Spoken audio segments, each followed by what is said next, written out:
and welcome back to Harry Potter and the Sorcerer's Stone. Today we are going to be reading chapter 15, The Forbidden Forest. And the chapter looks like this. Alright, let's get started. Things couldn't have been worse. Filch took them down to Professor McGonagall's study on the first floor, where they sat and waited without saying a word to each other. Hermione was trembling. Excuses, alibis, and wild cover-up stories chased each other around Harry's brain, each more feeble than the last. He couldn't see how they were going to get out of trouble this time. They were corners. How could they have been so stupid as to forget the cloak? There was no reason on earth that Professor McGonagall would accept them for their being out of bed and creeping around the school in the dead of night, let alone being up the tallest astronomy tower, which was out of bounds except for classes. Add Norbert's and the invisibility cloak, and they might as well be packing their bags already. Had Harry thought that things wouldn't have been worse? He was wrong. When Professor McGonagall appeared, she was leading Neville. "Harry!" Neville burst out the moment he saw the other two. "I was trying to find you to warn you. I heard Malfoy saying he was going to catch you. He said you had a Harry shook his head violently to shut Neville up, but Professor McGonagall had seen. She looked more likely to breathe fire than Norbert as she towered over the three of them. "I would never have believed it of any of you. Mr. Filch says that you were up in the astronomy tower. It's 1 o'clock in the morning. Explain yourselves." It was the first time Hermione had ever failed to answer a teacher's question. She was staring at her slippers, as still as a statue. "I think I've got a good idea of what's going on," said Professor McGonagall. "It doesn't take a genius to work it out. You fed Draco Malfoy some cock and bull story about a dragon, trying to get him out of bed and into trouble. I've already caught him. I suppose you think it's funny that Longbottom heard the story too and believed it." Harry caught Neville's eyes and tried to tell him without words that this wasn't true, because Neville was looking stunned and hurt. Poor, blundering Neville. Harry knew what it must have cost him to try and find them in the dark, to warn them. "I'm disgusted," said Professor McGonagall. 4 students out of bed in one night. Never heard of such a thing before. You, Miss Granger, I thought you had more sense. As for you, Mr. Potter, I thought Gryffindor meant more to you than this. All 3 of you will receive detentions. Yes, you too, Mr. Longbottom. Nothing gives you the right to walk around school at night, especially these days. It's very dangerous. And 50 points will be taken from Gryffindor." 50! Harry gasped. They would lose the lead he'd won in the last Quidditch match. 50 points each, said Professor McGonagall, breathing heavily through her long, pointed nose. "Professor, please. You can't. Don't tell me what I can and can't do, Potter. Now, get back to bed, all of you. I've never been more ashamed of Gryffindor students." 150 points lost. They put Gryffindor in last place. In one night, they ruined any chance Gryffindor had for the House Cup. Harry felt as though the bottom had dropped out of his stomach. How could they ever make up for this? Harry didn't sleep at all that night. He could hear Neville sobbing into his pillow for what seemed like hours. Harry couldn't think of anything to say to comfort him. He knew Neville, like himself, was dreading the dawn. What would happen when the rest of Gryffindor found out what they'd done? At first, Gryffindors passing the giant hourglass that recorded the house points next day thought there had been a mistake. How could they suddenly have 150 points fewer than yesterday? And then the story started to spread. Harry Potter, the famous Harry Potter, their hero of 2 Quidditch matches, had lost them all those points, him and a couple of other stupid first years. From being one of the most popular and admired people at the school, Harry was suddenly the most hated. Even Ravenclaws and Hufflepuffs turned on him, because everyone had been longing to see Slytherin lose the House Cup. Everywhere Harry went, people pointed and didn't trouble to lower their voices as they insulted him. Slytherins, on the other hand, clapped him as he walked past them, whistling and cheering, "Thanks, Potter, we owe you one." Only Ron stood by him. They'll all forget about this in a few weeks. Fred and George have lost loads of points in all the times they've been here, and people still like them. Never lost 150 points in one go, though, have they? Asked Harry miserably. "No," Ron admitted. It was a bit late to repair the damage, but Harry swore to himself not to meddle in things that weren't his business from now on. He'd had it with sneaking around and spying. He felt so ashamed of himself that he went to Wood and offered to resign from the Quidditch team. "Resign?" Wood thundered. "What good will that do? How are we going to get any points back if we can't win at Quidditch?" But even Quidditch had lost its fun. The rest of the team wouldn't speak to Harry during practice, and if they had to speak about him, they called him the Seeker. Hermione and Neville were suffering too. They didn't have as bad as a time as Harry because they weren't as well known, but nobody would speak to them either. Hermione had stopped drawing attention to herself in class, keeping her head down and working in silence. Harry was almost glad that the exams weren't far away, all the revision he had to do to keep his mind off his misery. He, Ron, and Hermione kept to themselves, working late into the nights, trying to remember the ingredients in complicated potions, learn charms and spells off by heart, memorize the dates of magical discoveries and goblin rebellions. Then, about a week before the exams were due to start, Harry's new resolution not to interfere in anything that didn't concern him was put to an unexpected test. Walking back to the library on his own one afternoon, he heard somebody whimpering from a classroom up ahead. As he drew closer, he heard Quirrell's voice. No, no, not again, please. It sounded as though someone was threatening him. Harry moved closer. All right, he heard Quirrell sob. Next second, Quirrell came hurrying out of the classroom, straight into his turban. He was pale and looked as though he was about to cry. He strode out of sight. Harry didn't think Quirrell had even noticed him. He waited until Quirrell's footsteps had disappeared, then peered into the classroom. It was empty, but a door stood ajar at the other end. Harry was halfway towards it before he remembered what he promised himself about not meddling. All the same, he'd have gambled 12 Sorcerer stones that Snape had just left the room, and from what Harry had just heard, Snape would be walking with a new spring in his step. Quirrell seemed to have given in at last.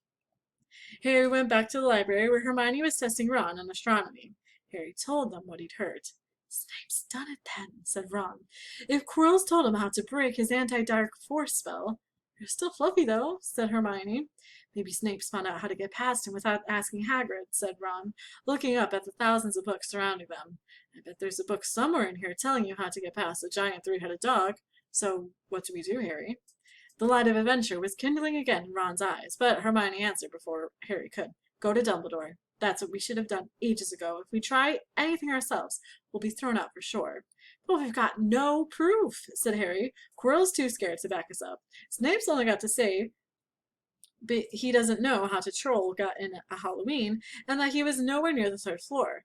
Who do you think they'll believe, him or us? It's not exactly a secret we hate him. Dumbledore think we made it up to get him sacked. Filch wouldn't help us if his life depended on it. He's too friendly with Snape. And the more students get thrown out, the better he'll think.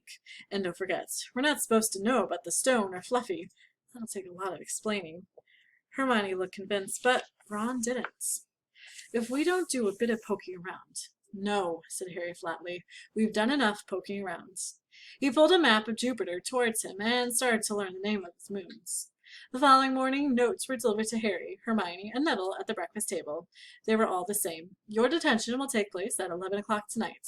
Meet Mr. Filch in the entrance hall. Professor M. McGonagall. Harry had forgotten that they still had detentions due in the furore over their points they'd lost.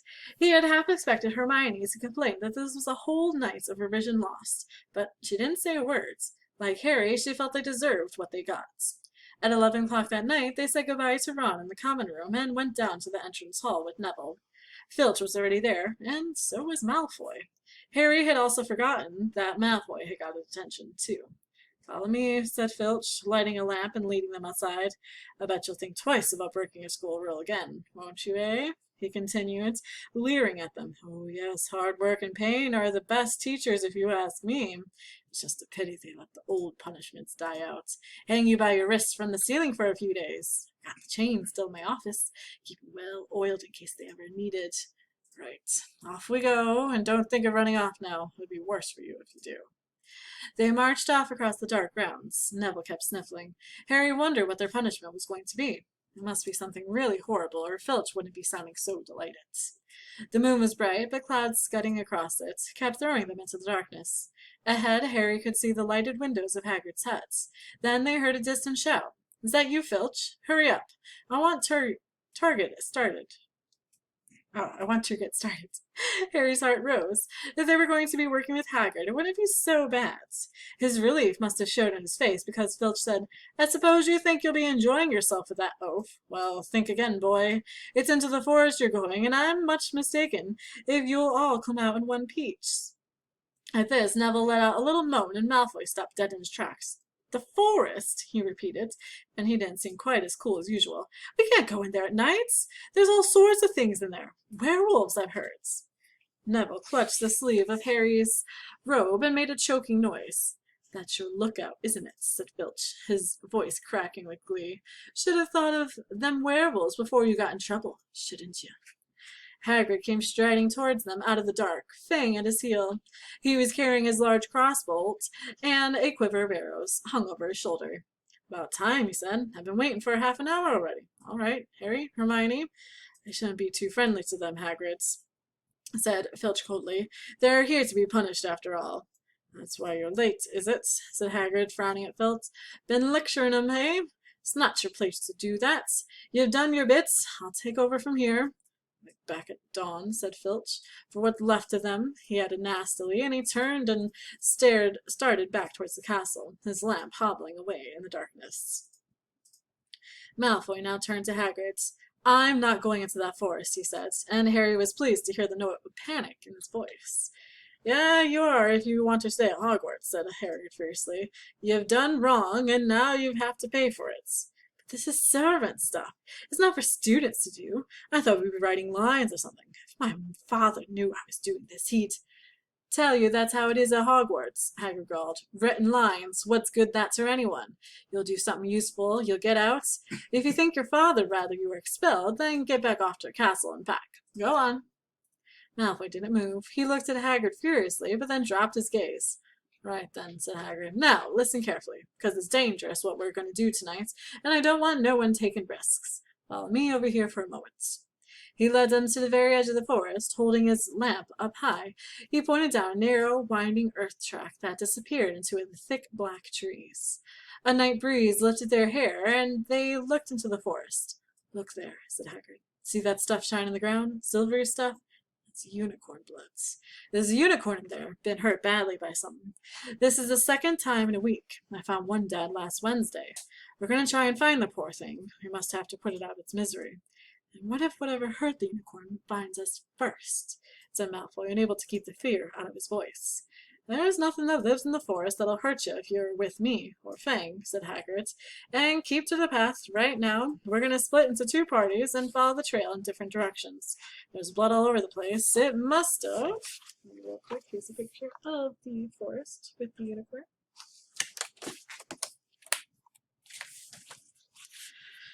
Been staggering around since last night at least. I want Fang, said Malfoy quickly, looking at Fang's long teeth. All right, but I warn you, he's a coward, said Hagrid. So, me, Harry, and Hermione will go one way, and Draco, Neville, and Fang will go the other. Now, if any of us finds the unicorn, we'll send up green sparks, right? Get your wands out and practice now. That's it. And if anyone gets in trouble, send up red sparks, and we'll all come and find you. So, be careful. Let's go. The forest was black in silence. A little way into it, they reached a fork in the earth path, and Harry, Hermione, and Hagrid took the left path, while Malfoy, Neville, and Fang took to the right. They watched in silence, their eyes on the ground. Every now and then, a ray of moonlight through the branches above lit a spot of silver-blue blood on the fallen leaves. Harry saw that Hagrid looked very worried. Could a werewolf be killing the unicorns? Harry asked. Not fast enough, said Hagrid. That's not easy to catch a unicorn. They're powerful, magical creatures. I never knew one to be hunted before. They walked past a mousy tree stump. Here we could hear running water. There must be a stream somewhere close by. There were still spots of unicorn blood there, and there along the winding path. You all right, Hermione? Hagrid whispered. Don't worry, if you can't have gone too far.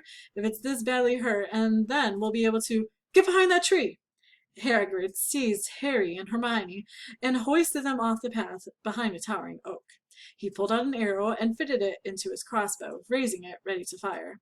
The three of them listened. Something was slithering over dead leaves nearby. It sounded like a cloak trailing along the ground. Hagrid was squinting at the dark path, but after a few seconds the sound faded away. I knew it, he muttered. There's something in here that shouldn't be. A werewolf? Harry suggested. There wasn't no werewolf, and there wasn't no unicorn neither, said Hagrid grimly. Right, follow me, but careful now. They walked more slowly, ears straining for the faintest sounds. Suddenly, in a clearing ahead, something definitely moved. Who's there? Hagrid called. Show yourself, I'm armed. and into the clearing came. Was it a man or a horse? To the waist a man with red hair and a beard. The below was a horse's gleaming chestnut body with a long reddish tail. Harry and Hermione's jaws dropped. "Oh, it's you, Ronan," said Hagrid in relief. "How are you?" He walked forward and shook the centaur's hand. "Good evening to you, Hagrid," said Ronan. He had a deep, sorrowful voice. "Were you going to shoot me?" Can't be too careful, Ronan," said Hagrid, patting his crossbow. "Something bad loose in this forest. This is Harry Potter and Hermione Granger, by the way. Students up at the school. And this is Ronan, you two. He's a centaur." "Notice," said Hermione faintly. "Good evening," said Ronan. "Students, are you? And do you learn much up at the school?" A bit," said Hermione timidly. "A bit. Well, that's something," Ronan sighed. He flung back his head and stared at the sky. "Mars is bright tonight." "Yeah," said Hagrid, glancing up too. "Listen, I'm glad we've run into you, Ronan, 'cause there's a unicorn been hurt. You seen anything?" Ronan didn't answer immediately. He stared unblinkingly upwards, then sighed again. "Always the innocents are the first victims," he said. "So it has been for ages past. So it is now." "Yeah," said Hagrid. "But have you seen anything, Ronan? Anything unusual?" "Mars is bright tonight," Ronan repeated, while Hagrid watched him impatiently. "Unusually bright." "Yeah, but I was meaning anything unusual. A bit nearer home," said Hagrid. "So you haven't noticed anything strange?" Yet again, Ronan took a while to answer. At last he said, "The forest hides many secrets." A movement in the trees behind Ronan made Hagrid raise his bow again, but as only a second centaur, black-haired and bodied and wilder looking than Ronan. "Hello, Bane," said Hagrid. "All right?" "Good evening, Hagrid. I hope you are well." "Well enough. Look, I've just been asking Ronan, you seen anything odd in here lately? Only there's a unicorn been injured. Would you know anything about it?" Bane walked over and stood next to Ronan. He looked upwards. "Mars is bright tonight," he said simply. "We've heard," said Hagrid grumpily. "Well, if either of you do see anything, let me know, won't you? We'll be off then." Harry and Hermione followed him out of the clearing, staring over their shoulders at Ronan and Bane until the trees blocked their view. "Never," said Hagrid irritably, "try and get a straight answer out of a centaur. Ruddy stargazers, not interested in anything closer than the moon." "Are there many of them in here?" asked Hermione. "Oh, a fair few. Keep them themselves, mostly, but they're good enough about turning up if you ever wanted words. They're deep mind centaurs. They know things, just don't let on much." "Do you think there was a centaur we heard earlier?" said Harry. "Did she sound like hoofs to you?" "Nah, if you ask me, that's what's been killing the centaurs. Never heard anything like it before." They walked on through the dense, dark trees. Harry kept looking nervously over his shoulder. He had the nasty feeling they were being watched. He was very glad they had Hagrid and his crossbow with them. They had just passed a bend in the path when Hermione grabbed Hagrid's arm. "Hagrid, look! Red sparks! The others are in trouble!" "You two wait here," Hagrid shouted. "Stay on the path. I'll come back for you."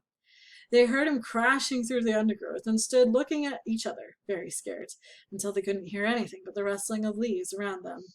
"You don't think they've been hurt, do you?" whispered Hermione. "I don't care if Malfoy has, but if something's got Neville, it's our fault he's here in the first place." The minutes dragged by. Their ears seemed sharper than usual. Harry's seemed to be picking up every sigh of the wind, every cracking twig. What was going on? Where were the others? At last, a great crunching noise announced Hagrid's return. Malfoy, Neville, and Fang were with him. Hagrid was fuming. Malfoy, it seemed, had sneaked up behind Neville and grabbed him for a joke. Neville had panicked and sent up the sparks. "We'd be lucky to catch anything now with the racket you two were making. Right, we're changing groups. Neville, you stay with me and Hermione. Harry, you go with Fang and this idiot. I'm sorry," Hagrid added in a whisper to Harry, "but he had a harder time frightening you, and we've got to get this done." So Harry set off with the heart of the forest, with Malfoy and Fang. They walked for nearly half an hour, deeper and deeper into the forest, until the path became almost impossible to follow because the trees were so thick. Harry thought the blood seemed to be getting thicker. There were splashes on the roots of the tree, as though the poor creature had been thrashing around in pain close by. Harry could see a clearing ahead through the tangled branches of an ancient oak. "Look," he murmured, holding out his arm to stop Malfoy. Something bright white was gleaming on the ground. They inched closer. It was the unicorn, all right, and it was dead. Harry had never seen anything so beautiful and sad. Its long, slender legs were stuck out at odd angles where it had fallen, and its mane was spread purely white on the dark leaves. Harry had taken one step towards it when a slithering sound made him freeze where he stood. A bush on the edge of the clearing quivered. Then, out of the shadows, a hooded figure came crawling across the ground, like some stalking beast. Harry, Malfoy, and Fang stood transfixed. The cloaked figure reached the unicorn. It lowered its head over the wound in the animal's side and began to drink its blood. Ah! Malfoy let out a terrible scream and bolted. So did Fang. The hooded figure raised its head and looked right at Harry. Unicorn blood was dribbling down its front. It got to its feet and came swiftly towards him. He couldn't move for fear. Then a pain pierced his head like he'd never felt before. It was as though his scar was on fire. Half blinded, he staggered backwards. He heard hooves behind him galloping, and something jumped clean over him, charging at the figure. The pain in Harry's head was so bad he fell to his knees. It took a minute or two to pass. When he looked up, the figure had gone. A centaur was standing over him. Not Ronan or Bane. This one looked younger, but had white blonde hair and a palomino body. "Are you all right?" said the centaur, pulling Harry to his feet. "Yes, thank you. What was that?" The centaur didn't answer. He had astonishing blue eyes, like pale sapphires. He looked carefully at Harry, his eyes lingering on the scar which stood out, livid on Harry's forehead. "You are the Potter boy," he said. "You had better get to Hagrid's. The forest is not safe at this time, especially for you. Can you ride? It will be quicker this way. My name is Firenze," he added, as he lowered himself onto his front legs so that Harry could clamber on his back. There was suddenly a sound of more galloping from the other side of the clearing. Ronan and Bane came bursting through the trees, their flanks heaving and sweaty. "Firenze!" Bane thundered. "What are you doing? You have a human on your back. Have you no shame? Are you a common mule?" "Do you realize who this is?" said Firenze. "This is the Potter boy. The quicker he leaves this forest, the better." "What have you been telling him?" growled Bane. "Remember, friends, we are sworn not to set ourselves against the heavens. Have we not read what is to come in the movements of the planets?" Ronan pawed the ground nervously. "I'm sure Firenze thought he was acting for the best," he said in his gloomy voice. Bane kicked his back legs in anger. "For the best? What has that to do with us? Centaurs are concerned with what has been foretold. It is not our business to run around like donkeys after stray humans in our forest." Firenze suddenly reared onto his hind legs in anger, so that Harry had to grab his shoulders to stay on. "Do you not see that unicorn?" Firenze bellowed at Bane. "Do you not understand why it has killed, or how the plan has not let you in on that secret? I set myself against what is lurking in this forest. Bane, yes, with humans alongside me, if I must." And Firenze whisked around. With Harry clutched on as best as he could, they plunged off into the trees, leaving Ronan and Bane behind them. Harry didn't have a clue what was going on. "Why is Bane so angry?" he asked. "What was that thing you saved me from, anyway?" Firenze, slowed to a walk, warned Harry to keep his head bowed in case of a low-hanging branch, but did not answer Harry's question. They made their way through the trees in silence for so long that Harry thought Firenze didn't want to talk to him any more. They were passing through a particularly dense patch of trees, however, when Firenze suddenly stopped. "Harry Potter, do you know what unicorn blood is used for?" "No," said Harry, startled by the odd question. "We've only used the horn and tail hair in potions." "That is because it is a monstrous thing to slay a unicorn," said Firenze. "Only one who has nothing to lose and everything to gain would commit such a crime. The blood of a unicorn will keep you alive, even if you are an inch from death, but at a terrible price. You have slain something pure and defenseless to save yourself, and you will have but a half-life, a cursed life, from the moment that blood touches your lips." Harry stared at the back of Firenze's head, which was dappled silver in the moonlight. But who'd be that desperate, he wondered aloud. If you're going to be cursed forever, death's better, isn't it? "It is," Firenze agreed, "unless all you need is to stay alive long enough to drink something else. Something that will bring you back to full strength and power. Something that will mean you can never die. Mr. Potter, you do know what is hidden in the school at this very moment."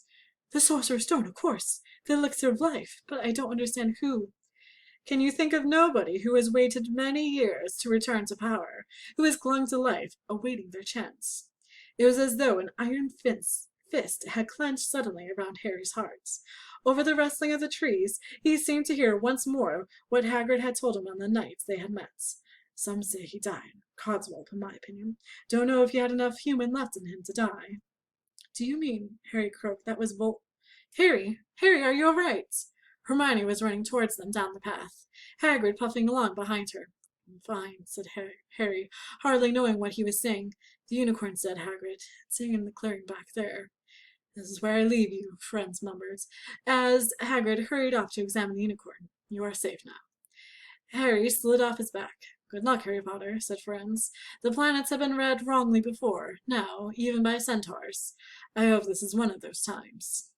He turned and cantered back into the depths of the forest, leaving Harry shivering behind him.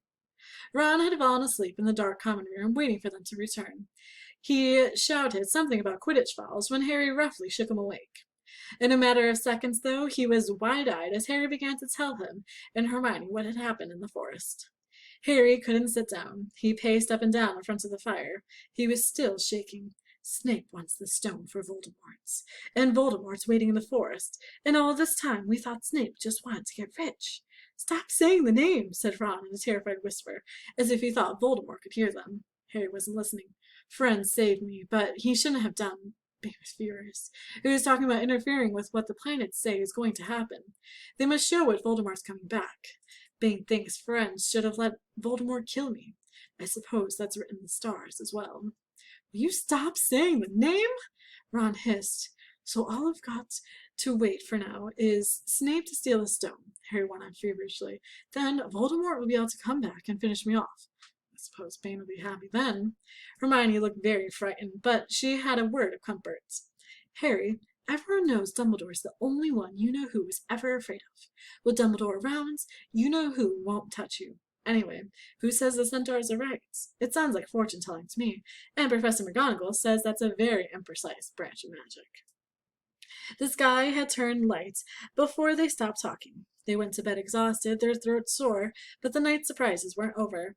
When Harry pulled back his sheets, he found his invisibility cloak folded neatly underneath them. There was a note pinned to it, just in case. And that is the end of chapter 15. I'll be back in the next video with chapter 16. Bye!